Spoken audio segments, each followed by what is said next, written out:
Today we're speaking to an entrepreneur that's got a profitable job, £3,000 a month as a videographer. They want to turn it into something that isn't just in the gig economy, actually a profitable business. How do we do it? Let's find out.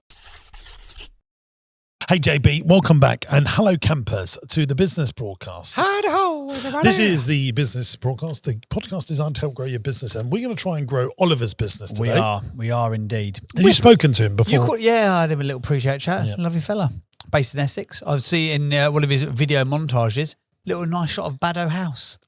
Oh, right. James Martin would be loving it. Oh, well. He'll be sending me a message. Why did you not put it on the screen, JB? My chin. It is. So Chuds is telling me that I look.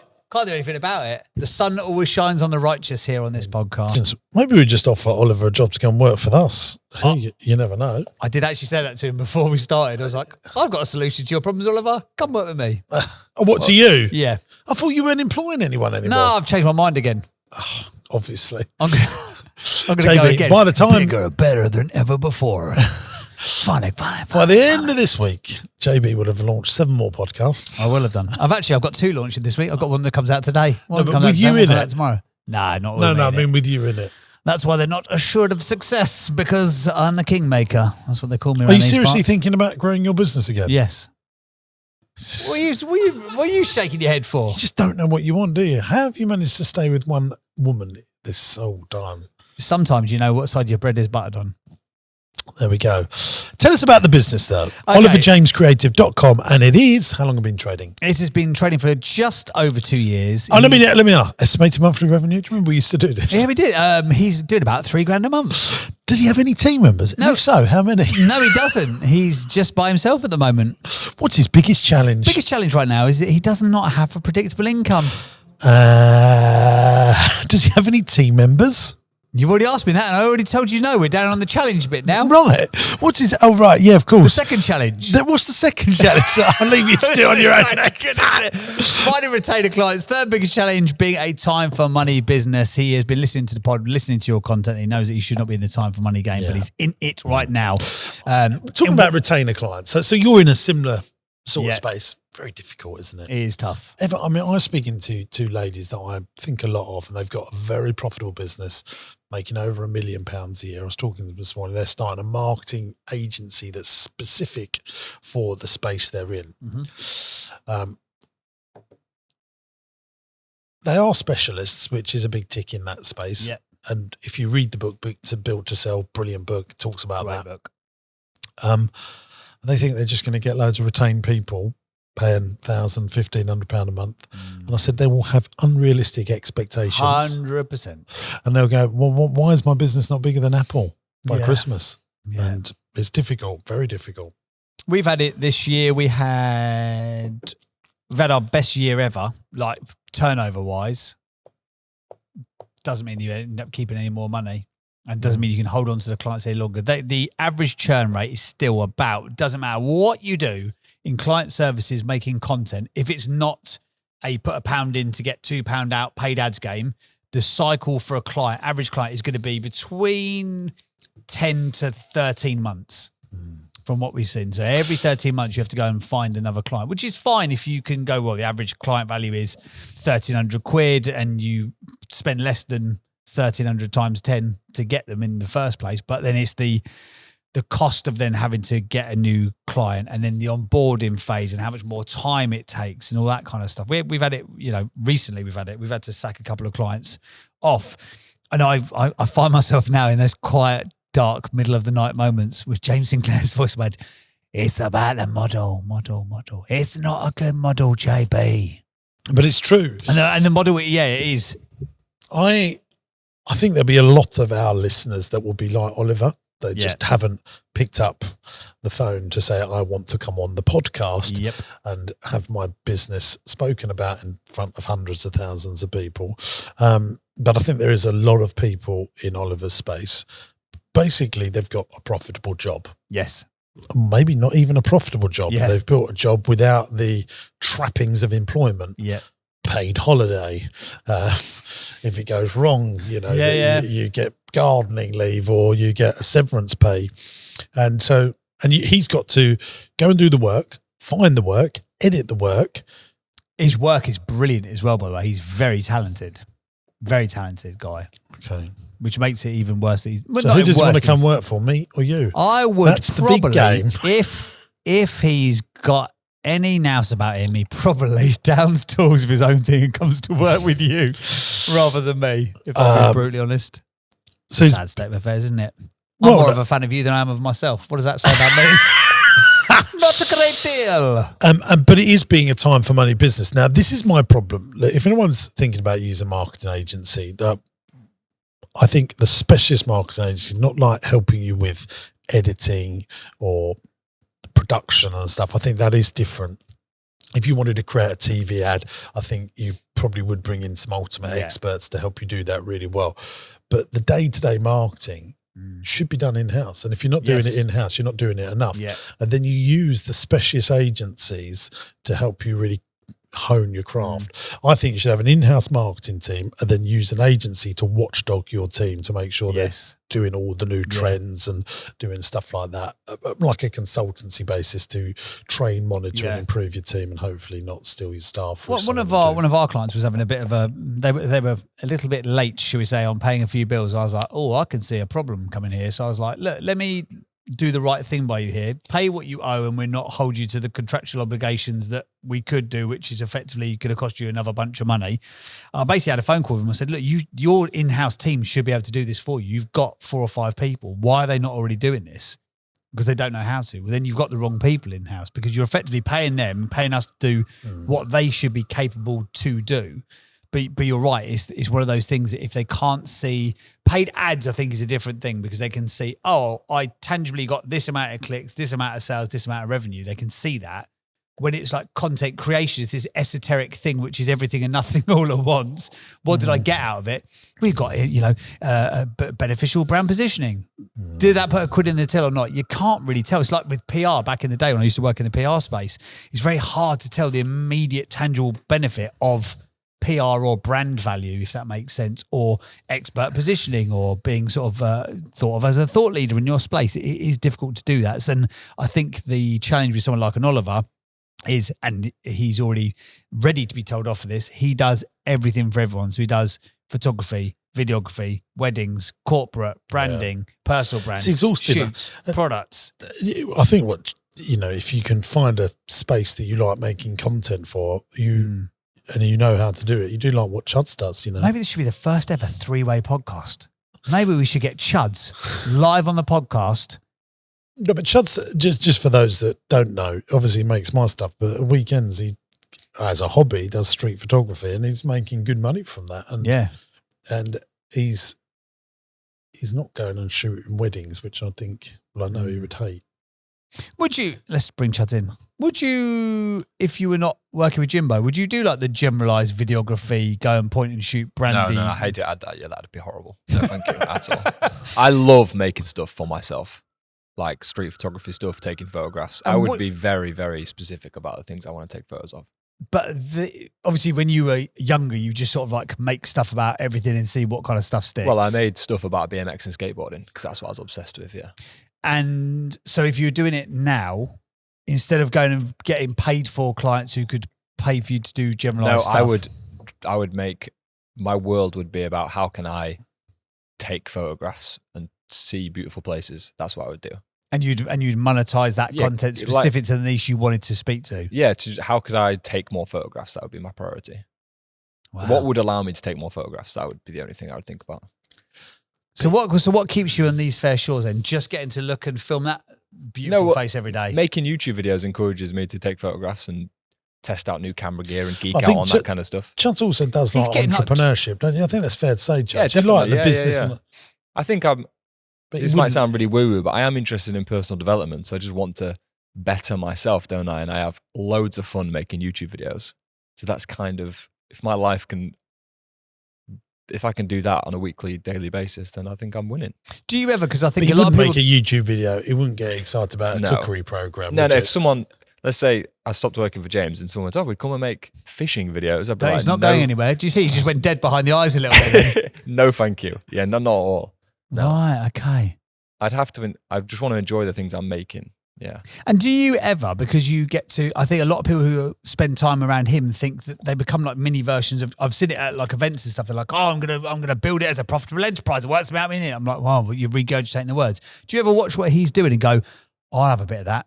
I'll have 50 freelance videographers and I'll build up a little empire on the side. It's a personality thing, isn't it? James has got the personality to do it. What's your life aspiration then? Just have a good time. So you're living your dream right now? I guess so, yeah. God damn right. Chuds, everybody. It's just, some people just get it, don't they? They just get life. Like Chuds just gets life. Yeah. Doesn't he? Yeah, he does. Entrepreneurship is definitely a personality thing. It's definitely a... But you're an entrepreneur, aren't you? Because you make like I guess so, very good side income that could easily be someone's full-time money, isn't it? I don't think would like to manage lots of people, would you? That's what I mean. There's levels to it, isn't there? It's like there's a spectrum of... Yeah, being in charge of people is not for everyone. It's hard work. The day-to-day hard work. Yeah. Leadership is much easier than management. Yes, it is. 100%. That's where me and Chuds really, on the whole, get to work with smart people. Yeah, and that's fun. Yeah, it's very, and creatives like and decision makers, and that's a different thing, isn't it? It's a different thing. Yeah, managing the day to day. I wonder then, we'll find out in a minute because we'll talk to Oliver. I wonder if he's got like a passion or a thing, because you don't pick up a camera, do you, to start with when you're a kid? But like, oh, do you know what? I'd absolutely love to capture some B-roll footage of a steel fabrication company. Oh, yeah, exactly, talk about the sparks coming off the metal as I do a gentle glide. Now we're having a good time. Yeah, I picked up a camera and still do, just because it's fun, so much fun. Yeah. That's why. But also, me and Chud's like, because we're making... Look at him upselling himself to you now because he's got freaked out. No, I'm not freaked out at all. No, that we make... It's playing hard to get now. We make content within a niche, and we've been able to polish the skill, if you like, around entrepreneurship. Yeah. Like, we know what our audience wants to make. How big is the audience on YouTube these days? I'll come back to that in a sec. But if you was going back to steel fabrication, if we set up a videography business and we're making a video about a steel fabrication company on a Monday, a wedding venue on a Tuesday, a cookery company on a Wednesday, a fishing company on a Thursday, but we get really, that video worked on the profit and loss of how much the hotel makes. We'll do it about soft play now. We'll do it about, because we can. You're forensic about the niche that you're in and enjoy the niche. Yeah. I think you've got to, in that creator economy, you've got to enjoy the thing that you do, haven't you? As we enjoy it, I don't care. I'm going to just say it. We enjoy the audience we've got. Yeah. I think he enjoys his street photography audience, and we're very lucky. Well, not lucky because it's bloody 7 years of work, but this niche is actually, it sounds really boring, doesn't it, when you say business and entrepreneurship, but it is loads of fun. Yeah. And making videos with James is so much fun, Yeah. We don't have Wallies that follow us.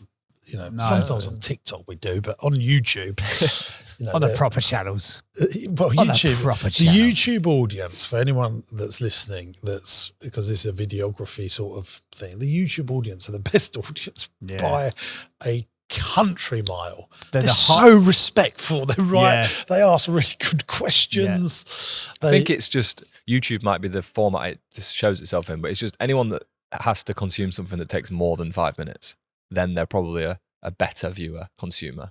If you consume it in 30 seconds, you're not going to show the content much respect. You're not going to get much value from it. It's like it's a different transactional viewing. That's why someone does invest time into reading books, and that's why I'm a big fan now, after doing it for 33 weeks, the newsletter.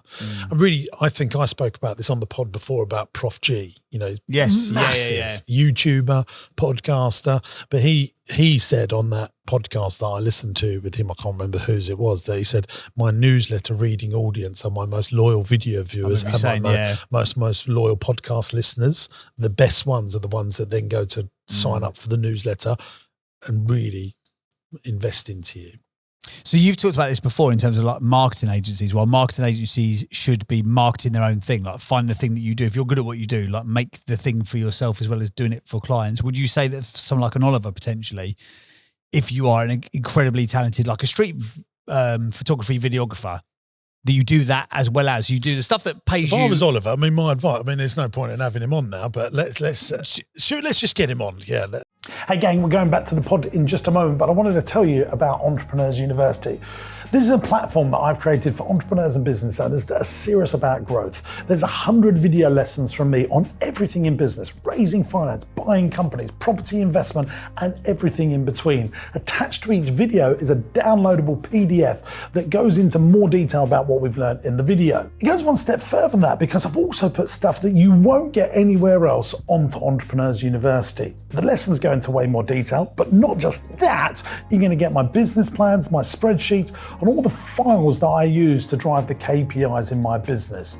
Just think about how powerful that could be for your business. And here's the good news. You can try Entrepreneurs University for free. 14-day free trial. After that, it will cost you just $49.99 a month. That's less than a pair of Nikes to grow the profitability in your business. There's a link in the video description, and I cannot wait to see you in Entrepreneurs University. Oliver, sorry, we're talking about you behind the scenes here, mate. We've gone down a right content creation rabbit hole, so we're just bringing you into the conversation. Are you still there, mate? Hello, I'm here. How you doing? He is there. We are very well, thank you, my friend. First of all, what part of Essex do you live in, Oliver? So I'm in Chelmsford. I'm just outside of Chelmsford in Hanningfield. Oh yeah, I know. Well, look, you could pick me up on the way into work. Oh, what a sales pitch. Pick James Sinclair's driver and second videographer. I'm just going to say, Oliver, do you know any of these brands? Do you know Marsh Farm, Rossi Ice Cream, all things you've grown up with? Yeah, I think there's a potential that you were a children's entertainer for me when I was a child. Probably the best party you ever had.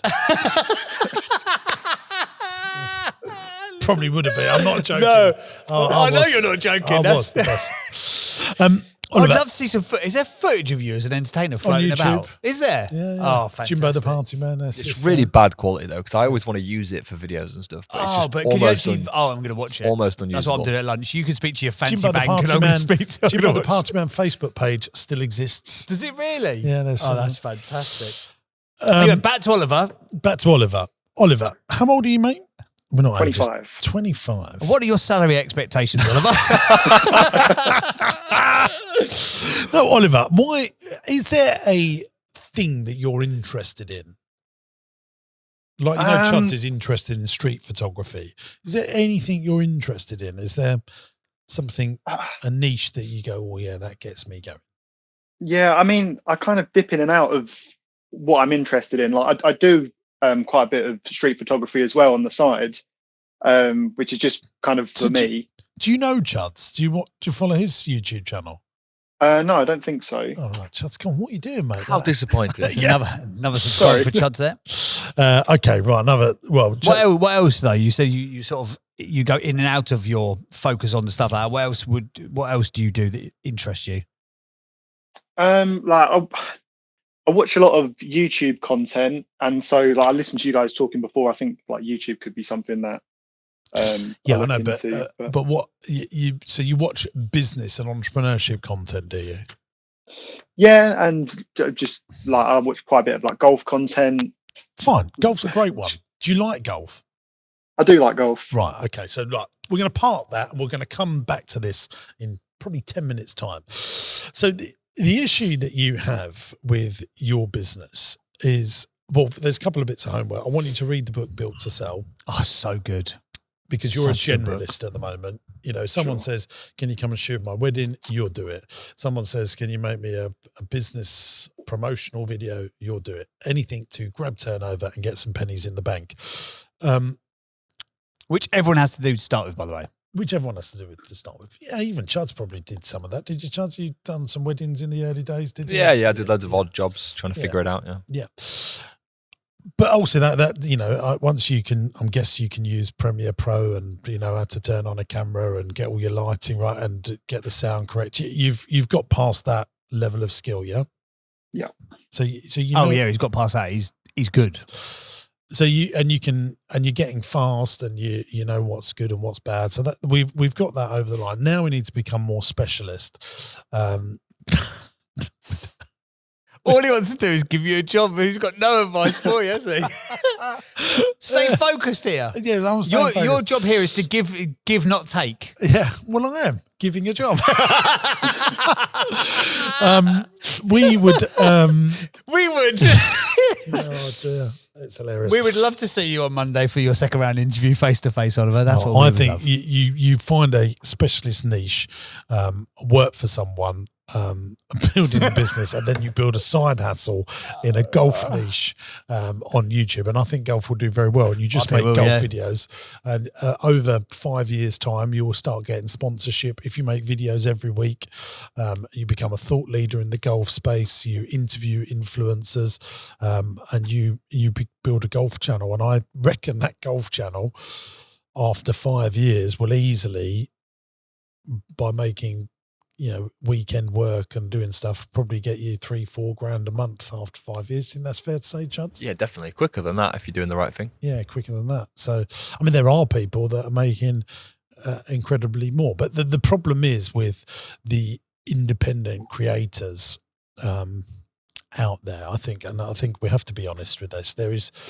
There's creators like Mr. Beast that are unicorns that have massive businesses on the back of it. But there is also creators that have huge high months and massive low months. It's not predictable. You don't know when that next big sponsorship's going to come along.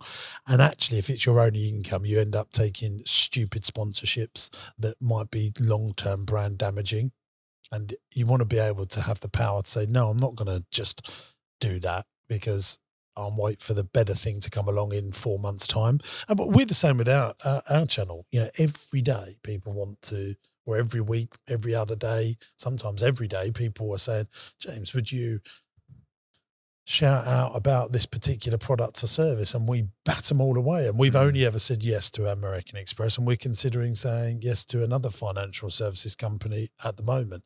But we say no to everyone because we don't want to litter this with loads of adverts. So my very short piece of advice to you, Oliver, is to use your skill to build your own channel. Right. I mean, at the moment, you might have to go and do jobs and work for someone else or carry on doing this stuff, but build a brand on YouTube with your skill set around golf. Take some time to decide what that is. And do it consistently, and it will pay off. Go and check out what Chuds has done on his YouTube channel, Mike Chudley. That's what it is, isn't it, Chuds? And start specialising. Read that book, Built to Sell, and I think you'll see that you get good results. Okay. Yeah, I think just for me, it's working out what that thing that I'm really passionate about is, and I've kind of just been deferring that for as long as possible, really, because I'm just waiting for it to find me, if that makes sense. Oliver, one of the things is, you've got to be passionate about it and have expertise in it. Well, don't need to know everything, but you're so curious about the space that over time you get the expertise. Sure. I mean, Chud's we've worked together for 7 years. Like, his skill set in year 7 compared to year 1 is remarkably different. I suppose the biggest thing that, like, I was always confident on camera, probably too confident in the beginning. Chuds knew how to edit and do stuff in the beginning. But what we've learned over 7 years is how to become good storytellers. Do you think that's fair, Chuds? Yeah, definitely. Yeah, how to package content so people actually want to watch it. Yeah, but like, you've grown together, you two, as well, haven't you? Like, as a little two-man team. I've grown more than him, as you say. But in that regard, though, you also like not just the content, but also like the marketing press, like the newsletters and the content and the speaking engagements. And it's taken 7 years to get to 100,000 subscribers, by the way, and get your nearly 104, by the way. My good God.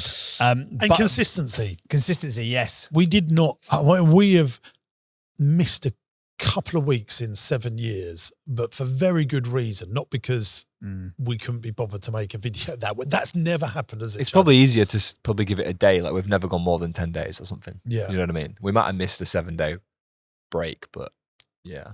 And given how much stuff, I don't include the podcast. That's on the main channel. We've always put stuff out. Like, even when we say we're going to do something, like we just added in the newsletter, like that I've got to sit there and think, do I want to do this every bloody week? And because I want to do it good, it takes me a few hours to do it, and I'll go over it and over it to make sure I get it just right. And but that consistency is very important. But I very much enjoy the space, you know, and I think Chuds very much enjoys the space of entrepreneurship, business, personal development. So it's hard because in the first years you go, we're doing this every week. I mean, we used to bring out 2 or 3 videos a week in the beginning, but they were not good. But you think, why am I doing this? But you keep on sharpening that saw. You get a little bit better. And then the very good, I mean, we fill events. I mean, our big event in September, that's no mean feat to fill. We done 140 grand of revenue with no ad spend. Yeah, it's good going, isn't it? But 7 years of content. Yeah. 4 books. How are you getting clients at the moment, Oliver? Because I know obviously, you know, finding the passion project on the side is great, but obviously you've got to pay the bills in the short to medium term. What's the how are clients finding you, etc.? Sure. So it's a lot of it is word of mouth. So when I first started up the business, I did like a handful of videos for free, and I still get work from the referrals from those free jobs that I did. So that's like one thing. And then the other thing is I've just started an SEO campaign with a marketing company.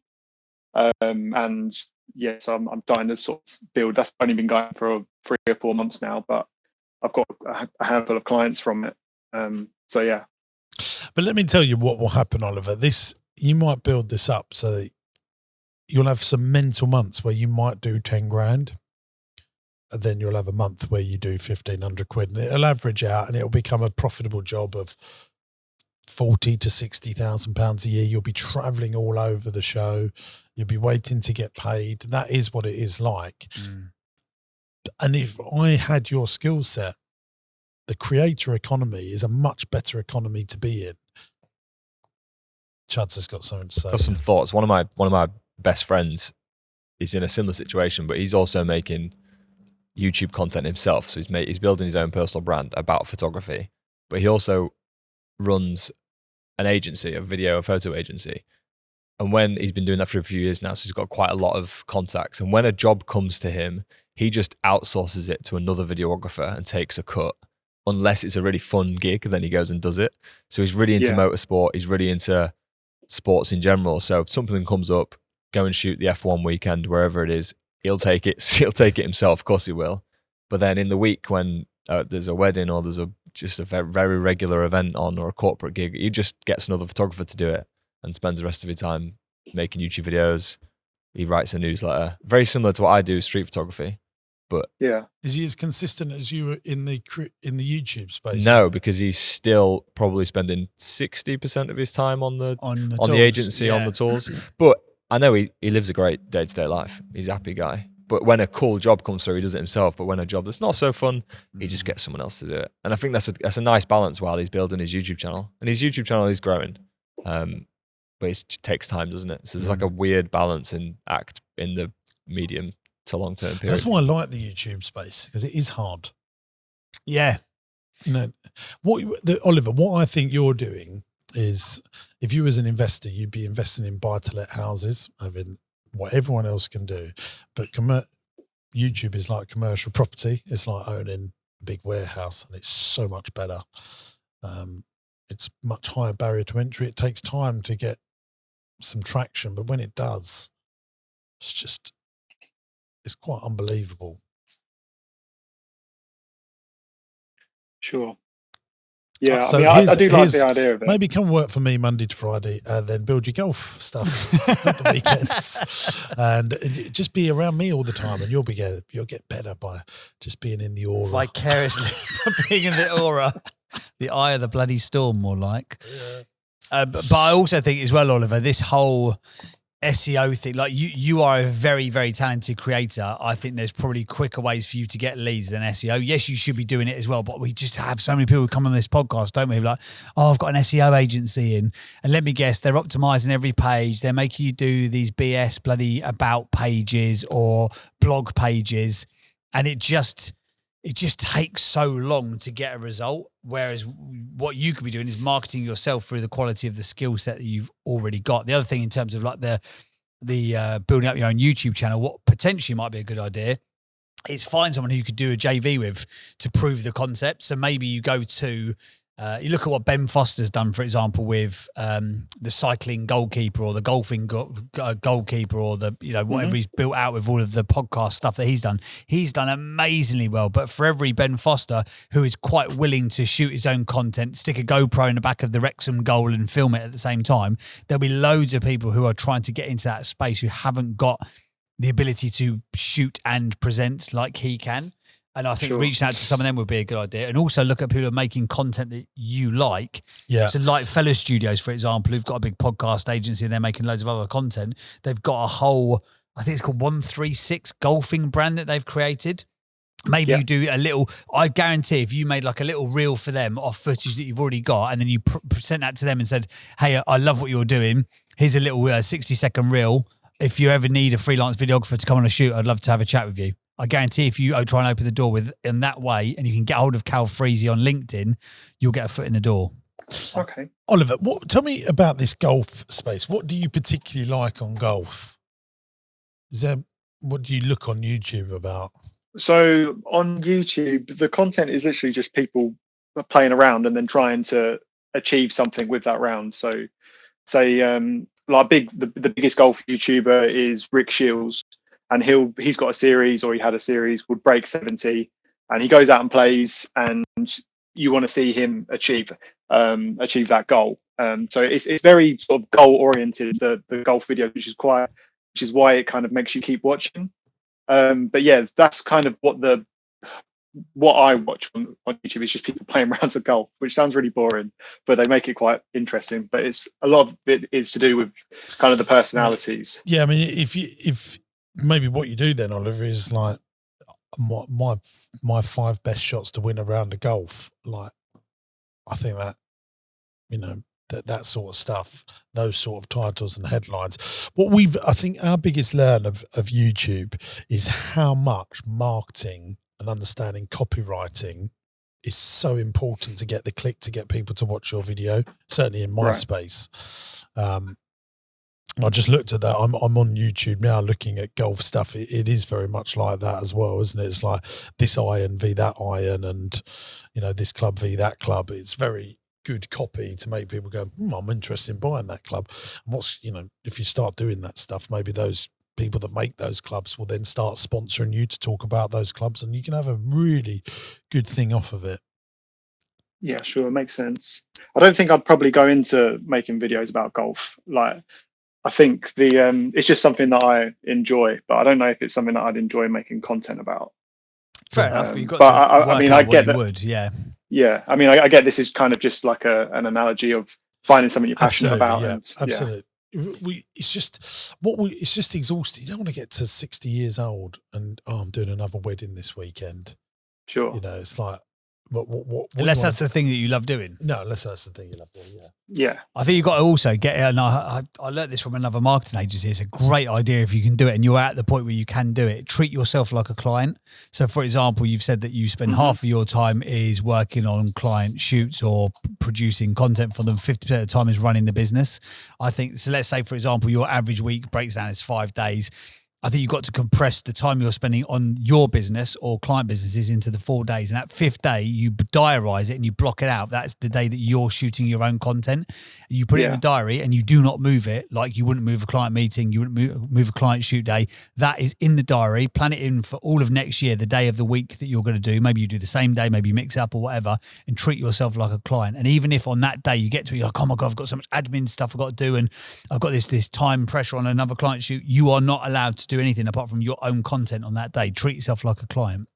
Oliver, also, do you genuinely love taking photos, cameras, editing? Do you really love the space?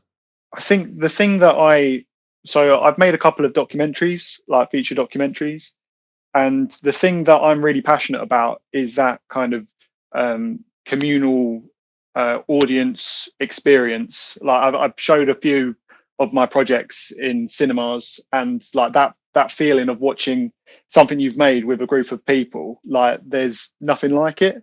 So I'm really sort of passionate about that essentially. Can you just go into that a bit more? So what was the documentary that you made? Sure. So I think I made it summer 2021 it was shot, It was a documentary about 3 amateur runners taking on an ultra marathon, which was running up and down Mount Snowdon in 24 hours. It was a relay, and it was how many laps they could do in 24 hours, and they were trying to do 10. So that was kind of the story, if you will. And then it kind of branched off into stuff about mental health, and kind of pushing yourself to your limits. You storyboarded and scripted the narrative, or just did the editing and the shooting? I did the whole thing pretty much. Well, so that's good, isn't it? To understand. I mean, if it was good, I don't know if it was good, but that's the bit I think is the most important bit now. Actually creating it so it's watchable, so that it's something that people can't wait for the next minute. They can't wait for the next, what's going to happen. That storytelling power. Yeah. But if you enjoyed that stuff, you could make, a YouTube channel about endurance. Yeah, I mean, it wasn't so much about. Yeah, I see what you're saying. It was. I'm more interested in sort of storytelling. It was making the short film, wasn't it, that you loved? Yeah, yeah. So you want to try and facilitate a life where you're making documentaries, don't you? Essentially, yeah, or films. Yeah. That's also in terms of like being a generalist or being a specialist. If you were going to brands and companies and saying we do specific short-run docu-series for certain brands and businesses, like that's a great little niche. The I don't know, Biffa Bins on their journey to going carbon free or whatever it may be. You could even go in with a pitch in advance going, I know that, because you can look on their PR press releases and you can see from their sort of their media, if they're of a certain side, if they've got like a media part to their business, you can see the latest press releases they've put out. So you could literally pitch these clients and go, hey, I know that you're looking right now at reforestry. I know that Chelmsford Council are looking at reforestry of certain woodlands. We would love to make you a docu-series which could take you on the journey of X, Y, and Z. So then you've got to have to put a little bit more legwork into those pitches, but just going and doing that as a cold outreach to your ideal client in the first place, that I think will garner you more fruit than just, hoping that word of mouth reputation is going to get the phone to ring. Yeah, I did a project like that last year actually for Chelmsford women's football team. So I produced a documentary called False 9, which was about them trying to get promoted to the next tier of women's football, and it kind of explored what so life is like. You do like the storytelling side of it, then? Yeah, I mean, I'm not so worried. You can find something interesting in like any story, so I'm not like kind of dedicated to a certain niche, so to speak, with what I've done. No, I think the niche sounds like you would be the people to make the short documentary, to make that story, like bring that story alive. Yeah, that sounds really good. How long was each one, Oliver? An hour. Oh, flipping, that's not short. It's like a Netflix show. Yeah, wow. Okay, well, I'm going to go and check it out. Oliver, is there any questions you'd like to ask me? I don't think we should rate Oliver because you're very early on in the game. We'll give you one for staying teachable and curious, but I don't think when we have startup-y type people on, I know. I don't think it serves a useful purpose, does it? Have you got any questions for Jimbo, or just you want to know starting salary and where to come on Monday? I think we've kind of gone through everything that I had written down that I wanted to ask, to be honest. It was... Olivia, I can just tell you're smart. You can. 25 years old. Yeah, like I think I said this on the podcast about 6 weeks ago, and I saw it. Stevie, who does all of our short form, cut it up as a clip. We were saying that storytelling is probably the number one skill set of life. Remember we had that conversation? Yeah. You want to raise money, you got to be a good storyteller. Yeah. You want to convince your spouse to marry you, got to be a good storyteller. This is what your future will look like. Yeah. Storytelling and sales is so very, very closely intertwined, isn't it? Yeah. Very true. Right, Oliver, if any of our lovely listeners are needing a corporate video, they want a short form docu-series, they want to have someone follow them up Snowdon while they do laps of an endurance race, where can they go to, my man? Sure. So it's just Oliver James Creative. My website is www.oliverjamescreative.com, and then Instagram and everything like that is just Oliver James Creative. Awesome stuff. Well, thank you for being on the pod, my man. You are a seriously talented young man, and we wish you The videos very good, well. Don't they? They are very good. We're watching them on the screen here. Well done, you. Awesome. Thank you for being on, mate. We appreciate it. Cheers, mate. Have a good day. Thanks, Ollie. Bye now. And I've put his name in my notebook. I'm definitely going to be reaching out to him. It's going to be a race of who can get hold of Oliver first. He's talented, that guy. Very talented. I like it. Right, so we're not going to do... Like the YouTube thing would absolutely work for him. It's whether he can sustain for 3 or 4 years while you're working it out and do it consistently. Yeah. That's why most people don't... What we've done on YouTube is so much work. Yeah. And it's starting to pay off now. But if he finds that maybe this sort of shifted his thinking a little bit, but if he can do that, he's in a great place. He's young. He's told me in the pre-chat he still lives with his mum and dad, so he hasn't got massive overheads, if that makes sense. He's a one-man band. He's got no like business overheads other than a few softwares and the cost of delivery to clients. It's funny with the gig great economy. Place to be. The gig economy, you have a choice. One of two things happens. People go into the gig economy thinking they're going to have freedom, and they look at it and they go, actually, this is really hard work. I'm doing 2 jobs, getting the work, delivering the work, getting the work, delivering the work. And then they go back into employment and have some safety. Or you stay in the gig economy and you build a proper business. That is the choice, isn't it? I'd hate for him to just be doing the same thing in 5 years. Yeah, I don't think he will be. I don't think he will be. I think he'll go and find his passion and his excitements. Right, it is now time for a little bit of this. It's time for the business quiz. It's Jim versus JP on the quiz that's businessy. Business knowledge and it's fun. Which one's clever and which one's dumb?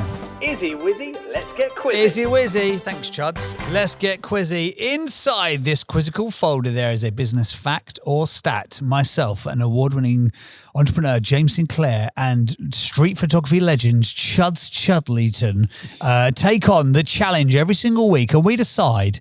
We don't decide. We basically have a big guess about something business semi-related. See who gets the closest one.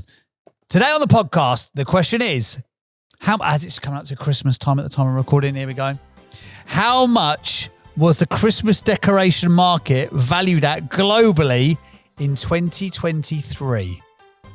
How much was the Christmas decoration market valued at globally in 2023? Do you like Christmas? I like the week, the dead week. That's my in one between of my, Christmas and New Year. People leave me alone. Yeah. I like that week. Let's hope your family are not listening to this week's podcast. No. That's the only time work turns off. Because if I go on holiday, the world's still spinning, isn't it? Yeah. But if that week is a very quiet week, yeah, it's good. I think actually one of my favourite days of the year is the 27th of December. Oh yeah, it's a good day. The 27th, like nothing happens, but you still got bubble and squeak, haven't you? You could go for a walk. And you can come back and have bubble and squeak. And you can still, at like 11 o'clock, you can go, shall I have a bit of Christmas cake? Yeah, why not? I might as well. It's 27th of December. Like, literally nothing's happening. Amazing. Apart from if you're one of those first responders who is still having to go and work to make the economy turn and to keep us safe. Thank you to you lot. What's your guess on this? I'm going to go $4 billion. Because there's a lot of it, but it's cheap. A lot of it's cheap, isn't it? I'm going 15 billion. 15 billion? My working's out. There's 7 billion, but there's a song, isn't it? On a worldwide scale, it's just another winter's day. Do you know that song? Yeah. So a lot of people, what is that? It's a Christmas song, isn't it? On a worldwide scale, it's just another winter's day. 7 billion people on the planet. Yeah. I reckon only 4 billion celebrate Christmas and do Christmassy stuff. Yeah. It's not big in China. It's not big in India, is it? No, I wouldn't say so. So 4 billion, and then it's a Christian festival, isn't it? Effectively, I just timed that by £3.30 or whatever. So I'm going 15 billion. You're going? I'm going 4. 8.36 billion. Hang on. So what do you go for? So I'm closest. I think you are. Dude. Do they know it's Christmas That time? includes trees, balls, tinsel and lights. The market is expected to grow at a compound annual growth rate of 5.8%. Oh, I was talking about 2029. Oh, sorry. The average UK household will Sod spend a off. minimum of £50 on new Christmas decorations this year. Really? It's not actually that big, is it? 8.3 billion. It's not that big, I suppose you keep it and reuse it, don't you? Yes. Well, I wonder if Halloween is bigger Oh. because No. It would be the same countries that would celebrate Halloween as would what, celebrate Halloween Christmas. decorations. Yeah, maybe Christmas is bigger. Halloween's more transient, isn't it? Like you just throw the toot away and then you buy it again People the next buy year. £50 every household spends on Christmas on decorations. I don't know. People are buying costumes for Halloween, aren't That's they? true. They are buying pumpkins for Halloween. Yeah. They're buying it all again, aren't they? Whereas They're with buying Christmas, it. you get sentimental about Christmas stuff, don't you? It's like, oh, my nan used to have this robin on the tree, like a deformed robin that's been a bit smashed up in a box. You're buying all the Halloween might be our bigger. Halloween decorations seem to be getting bigger and bigger. Yeah, but More your and other more. half thinks that she's singularly responsible for bringing Halloween joy to the United Kingdom, just isn't thinking she? From about what I've Marsh seen. Farm as well. We're taking Halloween's big for us at Marsh Farm. Surely Christmas is bigger, isn't it? What's the answers? Chuds has got the answers. Oh, here we go. Was that number for global? Yeah. That was Okay. global, yeah. So in 2023, the global revenue for Halloween was estimated to be $12 billion, with the average person Wow. spending $108. So it's bigger. Yeah. I've just been seeing the trend here in the UK. Halloween is getting bigger and bigger. Christmas, is that not one of the biggest trading times for you guys? It is, but for Father Christmas experience. But And where do you selling Christmassy stuff, selling decorations, Halloween is Much people bigger. are buying garlands, like the autumnal garlands. Yeah. They're decorating their door. It's becoming a much bigger thing, isn't it? Much Like bigger back thing. in our day. I've just realised though, my answer was for Halloween generally, whereas that question was specifically decorations. So I'm going to now ask Google Halloween decorations. Would that be more appropriate? Okay, go for it. We'll wait, everybody. But I Don't would worry. include pumpkins in that because that's part of the decorations because this is including the trees. Do you get like a VAT spin-off if you class it as a decoration or something? You're pushing this pumpkin narrative very hard. As a man who buys No, 60 there's grand's worth no of VAT on pumpkins. pumpkins. Is, there no, Oh, is that no, why you no, like no. them? Oh, that's why I like them. You are not connected to the internet. Oh, well, we will never know. Well, if you have enjoyed this week's episode of the podcast, then please feel free to let us know. We would very much appreciate Chuds has it. got something to say. Go on, Chuds. 8 billion for Halloween decorations, Oh, so it's the same. roughly. Roughly the same. Yeah, I think if you add on the pumpkins, does that include pumpkins? I don't know. Pumpkins is big. Pumpkins is Do you know, I've really, worked out what really it- big. I think I've worked out one of your superpowers as an entrepreneur. What's that? You just have an unbelievable ability to just shoehorn the narrative that you want. I reckon that half of the businesses that you've bought was just because they could not shut you up or get you out the door. But it makes sense, vertical Mate. integration. Now, Maybe, baby. now, Oh, listen to me, Cafe Deli. Now, I know you're doing very well, but I think realistically, and they're like, can we just get this geezer out of here? Let's just sell him it. okay. What does he want to pay? I don't even care. What does he want to pay? I couldn't care less. Thank you for listening to the Business Broadcast, the podcast designed to help grow your business. I'm James Sinclair, and you are. James Burt. And Chuds has been in the background, Mike Chudley. Check him out on YouTube, Mike Chudley. And we'll see you on the next one. Ta-da. See you on the next one. Bye-bye.